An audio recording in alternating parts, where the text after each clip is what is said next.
मानव जगत में 100 साल पहले दो जादूगर थे जो साथ में जादू सीख रहे थे। नतीजन गॉड ने खुश होकर पुरुष जादूगर को एक जादुई पत्थर दे दिया था। यह देख महिला जादूगर गुस्सा हो गई थी क्योंकि उसने भी रोज कड़ी मेहनत से जादू का अभ्यास करा था जो पुरुष जादूगर से कुछ कम नहीं था। पुरुष को जादुई पत्थर मिलने के बाद महिला जादूगर का मन अंधकार में चला गया था। उसने बर्फ के जादू का प्रयोग करके पूरी धरती को ठंडा कर दिया था और गर्म घरों को नष्ट कर दिया था। उसने अपने लिए एक बर्फीला महल भी खड़ा कर दिया था जिसके बाद वो अंधेरे की बर्फ की रानी बन गई थी। वो किसी से परेशान नहीं होना चाहती थी, इसलिए वो हमेशा अकेले ही रहती थी, लेकिन आसपास के लोग उसके कारण भयंकर ठंड में रहने को मजबूर हो गए थे। जब पुरुष जादूगर को इसके बारे में पता चला तो उसने अपनी जादुई छड़ी से उसका बर्फीला महल तोड़ दिया था। महिला जादूगर जानती थी कि वो पुरुष जादूगर का सामना नहीं कर सकती है, इसलिए उसने खुद को जादुई छड़ी में कैद कर लिया था जो किसी के मुक्त करने का इंतजार कर रही थी। फिर 100 साल बाद दो काले कपड़े पहने आदमी सड़क पर आकर चिल्लाते हैं कि जो भी इस जादुई छड़ी को उठा लेगा उसकी हर इच्छा पूरी होगी। कई लोग छड़ी को उठाने की कोशिश करते हैं लेकिन जादुई छड़ी हिलती तक नहीं, सब असफल हो चुके थे। तभी एक छोटा लड़का आता है और जैसे ही बर्फ की छड़ी को छूता है तो उसमें से एक चमक निकलती है और सील टूटने से छड़ी में कैद बर्फ की रानी आजाद हो जाती है, जिसके बाद वो अनोखे लड़के को अपने साथ लेकर चली गई थी। उसके पिता को उसने जादू से एक जार में बदल दिया था। पिता का भाई जार को लाकर पत्नी को सब बताता है, जिसके बाद वो दोनों एक गुप्त जादूगरनी से मिलने जंगल में आ जाते हैं, लेकिन वो भी इस शक्तिशाली जादू को तोड़ने में असमर्थ थी। तभी उसे एक जादूगर के बारे में याद आता है। वो दोनों को तुरंत उसके घर ले आती है जहाँ दरवाजे पर जादूगर की बर्फ की छड़ी खड़ी थी, पर उसके ऊपर से जादुई पत्थर गायब था। जब वो घर के अंदर आए तो जादूगर बर्फ में जमा हुआ था। यह काम उसी बर्फ की रानी का था। फिर जादूगरनी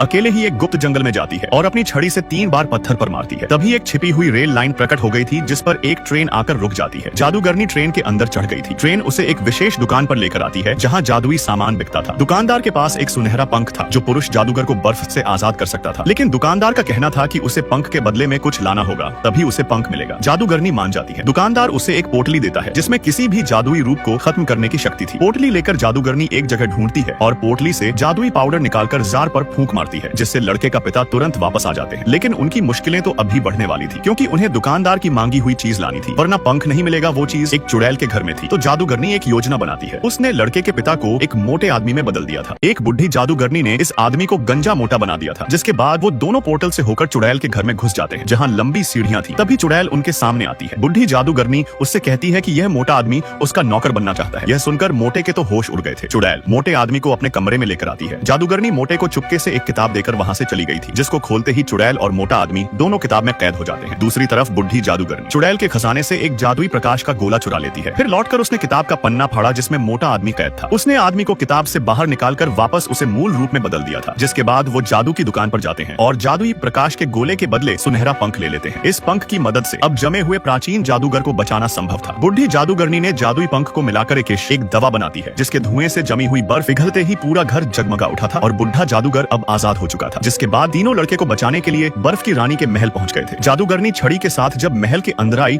तो लड़का एक बर्फ के सिंहासन पर बैठा हुआ था। बर्फ की रानी ने जादू से लड़के की भावना को जमा दिया था, जिससे वो अपने पिता को भी नहीं पहचान पा रहा था। तभी बर्फ की रानी के आदेश पर 4 बर्फीले जानवर हमला करने आगे आते हैं, लेकिन बुढ़ी जादूगरनी ने आग फेंककर एक जानवर को तो निपटा दिया था। बाकी के बचे हुए तीनों जानवर उसका पीछा करते करते महल से बाहर आ जाते हैं। तभी बुढ़ी जादूगरनी समय पर टेलीपोर्ट हो जाती है, जिस कारण 2 जानवर आपस में भिड़कर चकनाचूर हो जाते हैं। बचा हुआ आखिरी जानवर जब उसकी तरफ आ रहा था तभी बुढ़ी जादूगरनी बर्फ की जमीन को तोड़ देती है, जिसमें गिरकर वो जानवर भी खत्म हो जाता है। और यहाँ पर महल के अंदर जब बर्फ की रानी और बुढ़े जादूगर लड़ रहे थे तो रानी के पास जादुई पत्थर होने की वजह से बुढ़ा उसके सामने टेक नहीं पा रहा था। दूसरी तरफ पिता अपने बेटे के पास आता है और उसे पुरानी बातें याद दिलाकर वापस उसे बुला लेता है। बर्फ की रानी छड़ी उठाकर बूढ़े जादूगर को फिर से बर्फ में जमा रही थी। तभी लड़के का पिता आग का जादू फेंक कर मारता है जो बुढ़ी जादूगरनी ने खतरे में उपयोग करने के लिए दिया था। रानी की छड़ी जमीन पर गिर जाती है, जिससे लड़का तुरंत जादुई पत्थर निकालकर बूढ़े जादूगर को सौंप देता है। बुढ़े ने मणि वापस अपनी छड़ी में जोड़ ली थी और एक ऐसा शक्तिशाली जादू करते हैं जिसमें बर्फ की रानी के साथ साथ उसका भेड़िया भी गायब हो जाता है। इस जादू से जमी हुई पूरी दुनिया वापस सामान्य होकर सब कुछ पहले जैसा हो गया था। सारे लोगों में फिर से खुशियों का माहौल था।